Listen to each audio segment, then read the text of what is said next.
பிஸ்மில்லாஹிர் ரஹ்மானிர் ரஹீம். புகழனைத்தும் அல்லாஹ் ஒருவனுக்கே உரித்தாகட்டுமாக. இறைவனின் சாந்தியும் சமாதானமும் கண்மணி நாயகம் ரசூலுல்லாஹி ஸல்லல்லாஹு அலைஹி வஸல்லம் அவர்கள் மீதும், அன்னாரை பின்பற்றி வாழ்ந்த சத்திய சஹாபாக்கள், தாபியன்கள், தபஅ தாபியன்கள், வலிமார்கள், நாதாக்கள், சுகதாக்கள், நம்மவர்கள், நம் குடும்பத்தினர்கள் அனைவர்கள் மீதும் என்றென்றும் குன்றாமல் குறையாமல் நின்று நிலவட்டுமாக. அல்லாஹ்வுடைய மகத்தான கிருபையினால் 2 நோன்புகளை நோர்த்துவிட்டு 3 தராவியை தொழுதுவிட்டு நாம் எல்லாம் அமர்ந்திருக்கிறோம். அல்லாஹு தஆலா இதுவரை நோன்பு நோற்பதற்கும் தொழுவதற்கும் குர்ஆன் ஷரீஃப் ஓதுவதற்கும் நமக்கெல்லாம் உடல் ஆரோக்கியத்தை மன வலிமையை தந்தது போல, மீதமுள்ள நோன்புகளை நோற்பதற்கும் தொழுகையை தொழுவதற்கும் குர்ஆன் ஷரீஃப் ஓதுவதற்கும் அல்லாஹு தஆலா நமக்கு உடல் ஆரோக்கியத்தையும் மன வலிமையை தந்தல் புரிவானாக. ஆமீன். அருமையான அல்லாஹ் நல்லடியார்களே, இன்றைய இரவு மிக முக்கியமான ஒரு இரவு. கண்மணி முத்து முகமது ஸல்லல்லாஹு அலைஹி வஸல்லம் அவருடைய மகளார் ஃபாத்திமா ரலியல்லாஹு தஆலா அன்ஹா அவர்கள் இந்த உலகத்தை விட்டு பிரிந்து சென்ற இரவு இன்றைய இரவு. நபிகள் நாயகம் ஸல்லல்லாஹு அலைஹி வஸல்லம் அவர்கள் உலகத்திலே தலை சிறந்த பெண்கள் 4 பெண்கள் என்று சொன்னார்கள். உலகத்தில் தலை சிறந்த பெண்கள் 4 பேர். ஒன்று ஹதீஜா ரலியல்லாஹு தஆலா அன்ஹா, இன்னொன்று மரியம் இப்னு இம்ரான், மரியம் அலைஹிஸ்ஸலாத்து வஸலாம் அவர்கள், மூன்றாவது ஆசியா அம்மா, ஃபிரௌனுடைய மனைவி ஆசியா அம்மா, 4வது ஃபாத்திமா ரலியல்லாஹு தஆலா அன்ஹா. இந்த 4 பேர்கள் உலக பெண்களில் சிறந்த பெண்கள் என்று ஒரு செய்தியை சொன்னாங்க. இன்னொரு ஹதீஸ்ல சொல்றாங்க சுவன பெண்கள்ல சிறந்தவர்கள் 4 பேர். ஒரு ஹதீஸ் உலக பெண்கள்ல சிறந்தவர்கள் 4 பேர் என்று சொன்னாங்க. இன்னொரு ஹதீஸ்ல சுவன பெண்கள்ல சிறந்த 4 பேர் உண்டு. 1 மரியம் அலைஹிஸ்ஸலாத்து வஸலாம், 2 ஆசியா அம்மா, 3 ஹதீஜா ரலியல்லாஹு தஆலா அன்ஹா, 4 ஃபாத்திமா ரலியல்லாஹு தஆலா அன்ஹா. ஆக இந்த 2 ஹதீஸிலுமே நபிகள் நாயகம் ஸல்லல்லாஹு அலைஹி வஸல்லம் 4 பேரை குறிப்பிடுகிறார்கள். பெண்கள்ல சிறந்த பெண்கள் என்று 4 பேரை ரசூலுல்லாஹி ஸல்லல்லாஹு அலைஹி வஸல்லம் குறிப்பிடுகின்றார்கள். இதுல கடைசியா சொன்ன கண்மணி முத்து முகமது ஸல்லல்லாஹு அலைஹி வஸல்லம் அவர்கள் தங்களுடைய மகளுடைய பெயரை சொல்றாங்க. ஸல்லல்லாஹு அலைஹி வஸல்லம் அவர்களுக்கு 35வது வயசுல பிறந்தவர்கள் தான் ஃபாத்திமா ரலியல்லாஹு தஆலா அன்ஹா அவர்கள். கதீஜா ரலியல்லாஹு அவர்களுக்கும் கண்மணி முத்து முகமது ஸல்லல்லாஹு அலைஹி வஸல்லம் அவர்களுக்கும் இறுதியாக பிறந்த குழந்தை தான் ஃபாத்திமா ரலியல்லாஹு. ரசூலுல்லாஹ் நபி பட்டம் பெறுவதற்கு 5 வருஷத்துக்கு முன்னால பிறந்தாங்க.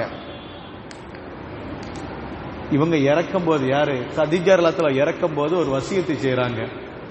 நான் எல்லாருடைய வாழ்க்கையும் பார்த்துட்டேன். தன்னுடைய கணவர்கிட்ட சொல்றாங்க, நான் எல்லாருடைய என் பிள்ளைகளோட எல்லாரும் வாழ்க்கையும் பார்த்துட்டேன், எல்லாத்தையும் கல்யாணம் பண்ணி வச்சுட்டேன். ஆனா கடைசி பிள்ளை உங்கள்கிட்ட ஒப்படைச்சிட்டு போறேன். யார? ஃபாத்திமா ரலியல்லாஹு அவங்களை குறித்து சொல்றாங்க. கடைசி பிள்ளை உங்கள்கிட்ட நான் ஒப்படைச்சிட்டு போறேன், நீங்க கண்ணும் கருத்துமா பார்த்துக்கிடுங்க. ஸல்லல்லாஹு அலைஹி வஸல்லம் அதனாலதான் ஒரு நாள் ஒவ்வொரு நாளும் தன்னுடைய மகளை பார்த்துருவாங்க. கல்யாணம் கட்டி அனுப்பிட்ட பிறகும் கூட ரசூலுல்லாஹி ஸல்லல்லாஹு அலைஹி வஸல்லம் தன்னுடைய மகளை ஒன்னு ஃபாத்திமா ரலியல்லாஹு வந்து பார்த்துக்கிடுவாங்க. யார? ஸல்லல்லாஹு அலைஹி வஸல்லம் அவங்களை பார்த்துருவாங்க. ஃபாத்திமா ரலியல்லாஹு பார்க்க மறந்துட்டாங்கன்னா அல்லது வேலையா இருந்துச்சுன்னா ரசூலுல்லாஹ் போய் பார்த்துருவாங்க. எப்படியாவது மகளும் தகப்பனார் சேர்ந்து சந்திச்சிருவாங்க. அந்த அளவுக்கு ஒரு பாசத்தோட இருப்பாங்க. ஸல்லல்லாஹு அலைஹி வஸல்லம் அவங்கள பார்க்க வந்தாங்கன்னா யாரு? ஃபாத்திமா ரலியல்லாஹு அவங்க ஸல்லல்லாஹு அலைஹி வஸல்லம் அவங்கள பார்க்க வரான்னு சொன்னா 3 காரியத்தை ரசூலுல்லாஹ் செய்வாங்க. கேக்குதா? எக்கோ அடிக்குது இல்ல? கரெக்டா கேட்க. 3 காரியத்தை ரசூலுல்லாஹ் செய்வாங்க. தன்னுடைய மகள் ஃபாத்திமா ரலியல்லாஹு அவங்க ஸல்லல்லாஹு அலைஹி வஸல்லம் பார்க்க வந்துட்டாலோ அல்ல ரசூலுல்லாஹ் ஃபாத்திமா ரலியல்லாஹு பார்க்க போயிட்டாங்களோ 3 காரியத்தை செய்வாங்க. 1, எழுந்து நின்று வரவேற்பாங்க. தம் மகளை எழுந்து நின்று வரவேற்பார்கள். 2வது நெத்தியில முத்தமிட்டு வரவேற்பார்கள்.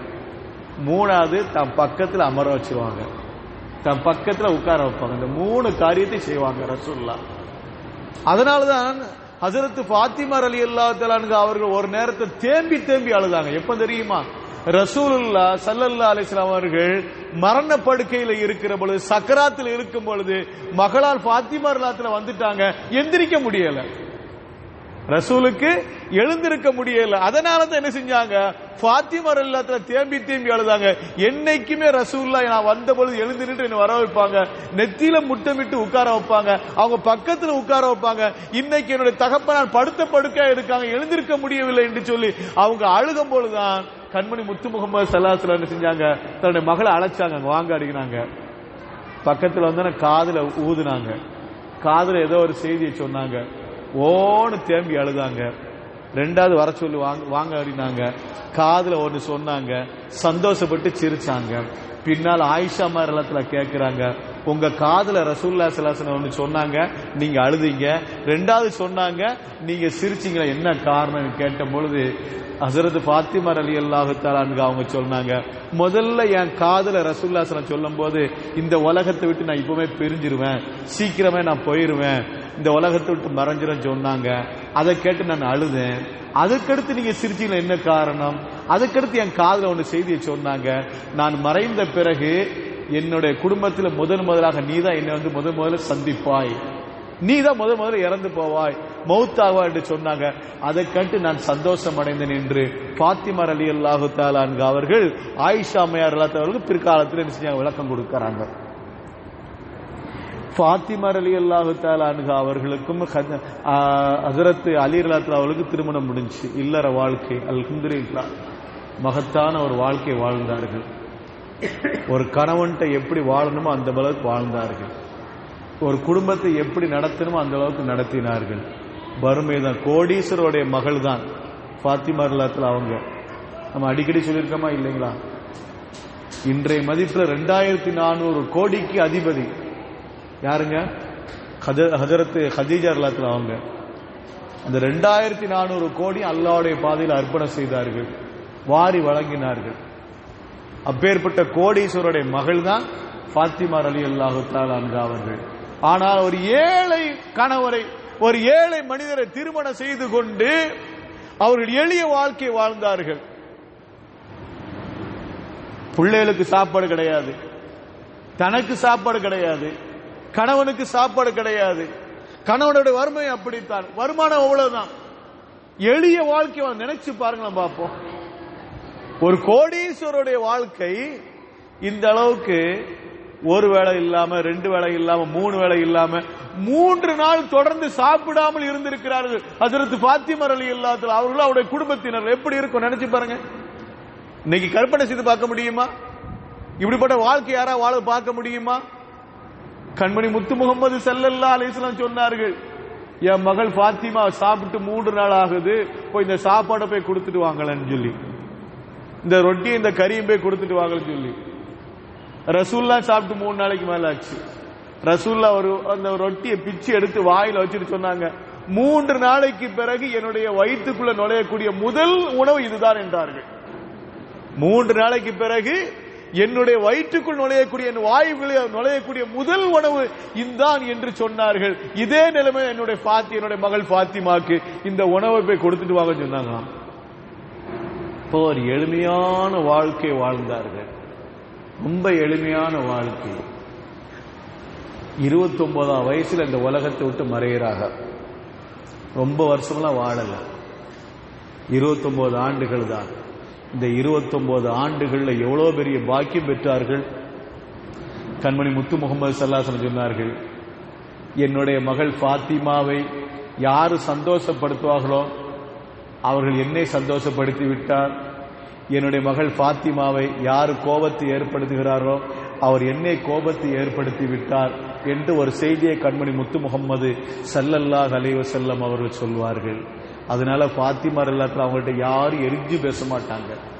சின்ன பிள்ளையா இருக்கும் போது ஃபாத்திமா ரலியல்லாஹு அவங்க சின்னஞ்சிறு சிறுமி, அபூஜஹல் இருக்காங்கல்ல, அபூஜஹல் தகப்பனாருடைய கோபத்துல, யாருங்க ஸல்லல்லாஹு அலைஹி வஸல்லம் கோபத்துல, அவங்க மேல உள்ள கோபத்துல அந்த ஃபாத்திமா ரலியல்லாஹு அவங்களை எடுத்து பலார் அடிச்சு விட்டாரு கண்ணத்துல. ரசூலுல்லாஹ்வுடைய மகளுங்கிறதுனால கோபம், தகப்பனார் மேல உள்ள கோபத்தை மகள்கிட்ட காட்டுறாரு. ஃபாத்திமா ரலியல்லாஹு அவருடைய கண்ணத்திலே பலார் என்று அடைந்தான் அபூஜஹல். அழுதுகிட்டே வந்தாங்க. யாருங்க? ஃபாத்திமா ரலியல்லாஹு அழுதுகிட்டே வந்தாங்க. ரசூலுல்லாஹ் சொல்றாங்க, யா ரசூலல்லாஹ், தந்தை அவர் என்னை அடிச்சு போட்டாரு. யாருமா? கையை காட்டுதான். அபூஜஹல் நோக்கி கை காட்டுது. இப்ப ரசூலுல்லாஹ் என்ன செய்ய முடியும்? பொறுமையா இருமா, அல்லாஹ் உனக்கு கிருபை செய்யும், பொறுமையா இருமா, அழுகாத மாதிரி. கொஞ்ச நேரத்துல ஃபாத்திமா ரலியல்லாஹு தகப்பனார்ட்ட வராங்க, தந்தையே என்னை அடிச்சவரை நான் அடிச்சு போட்டேன், என்னை அடிச்சவரை நான் பதிலுக்கு நான் அடிச்சு போட்டேன். எப்படிமா அடிச்ச? இவர் தான் அப்படின்னு சொல்லி அபூ சுஃபியான் ரலியல்லாஹு தஆலா அன்னைக்கு இஸ்லாத்துக்கு வரல. அவங்க அந்த நேரத்தில் இஸ்லாத்துக்கு வரல. அபூ சுஃபியான்ட்டு அழுதுகிட்டு போனாங்க ஃபாத்திமா ரலியல்லாஹு தஆலா. ஏன்னா உறவுக்காரங்க தானே. ஃபாத்திமா ரலியல்லாஹு தஆலா அழுதுகிட்டே போறாங்க. ஏமா அழுகிறாரு? என்னை அவர் அடிச்சு போட்டாரு அப்படின்னு. யார் அடிச்சது? அபூஜஹல கை காட்டியது. ஃபாத்திமா ரலியல்லாஹு தஆலா கை காட்டின உடனே அபூ சுஃபியான் ரலியல்லாஹு தஆலா அவங்க ஃபாத்திமா ரலியல்லாஹு தஆலா அவளை தூக்கிட்டு அப்படியே தோள்ல வச்சுக்கிட்டு இடுப்புல இடுக்கிட்டு தூக்கிட்டு போய், யார் அடிச்சது சொல்லுப்பாங்க. இந்த இவர் தான் அடிச்சுன்னு கையை காட்டுச்சு. பதிலுக்கு அடிச்சிரு அடிக்கணும். பதிலுக்கு நீ அடிச்சிடணும். பிஞ்சு கையால கன்னத்துல பதிலுக்கு அடிச்சுதாக. யார்? ஃபாத்திமா ரலியல்லாஹு தஆலா அடிச்சாங்க. அடிச்ச உடனே அபூ சுஃபியான் ரலியல்லாஹு தஆலா சொன்னார்கள், இந்த குழந்தை நமக்கு என்ன தவறு செஞ்சுது? இந்த குழந்தை நமக்கு என்னப்பா தப்பு பண்ணுச்சு? நமக்கு அவங்க தகப்பனார் தான் எதிரி, அவங்க கொள்கை தான் நமக்கு எதிரி. அவங்கள்ட்ட நம்ம மோதிக்கணும். இந்த குழந்தைகிட்ட மோதாத, இனிமேல் குழந்தைய நீ கை வைக்காத அப்படின்னு சொல்லி அபூ சுஃபியான் ரலியல்லாஹு தஆலா அவர்கள் இஸ்லாத்துக்கு வருவதற்கு முன்பாக ஃபாத்திமா ரலியல்லாஹு தஆலா அவர்களுக்காக வேண்டி அபூஜஹல்கிட்ட சத்தம் போட்டார்கள்.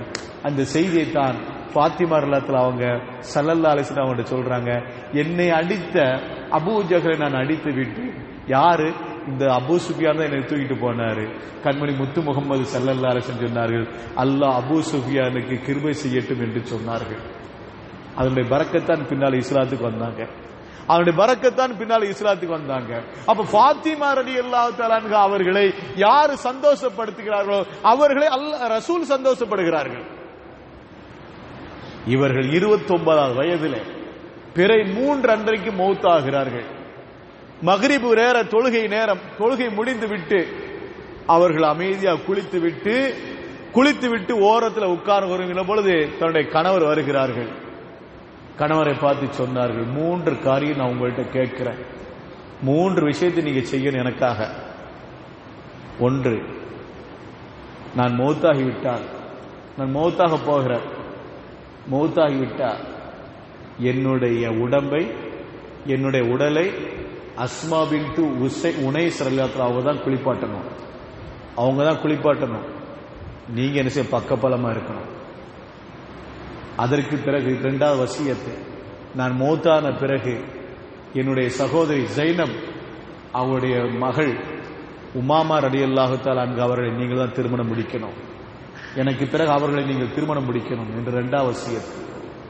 3வது வசியத்தை செய்கிறார்கள், நான் மௌத்தாகிவிட்டால் உடனடியாக இரவோடு இரவாக நீங்க என்னுடைய ஜனாசாவை நல்லடக்கம் செய்துவிட வேண்டும். இரவோடு இரவாக என்னுடைய ஜனாசாவை நல்லடக்கம் செய்ய வேண்டும். அப்படி என்னை தூக்கி கொண்டு செல்கின்ற பொழுது என்னுடைய ஜனாசாவை மேல மூடியை போட்டு நீங்க தூக்கி கொண்டு செல்லணும். மூடி இன்னைக்கு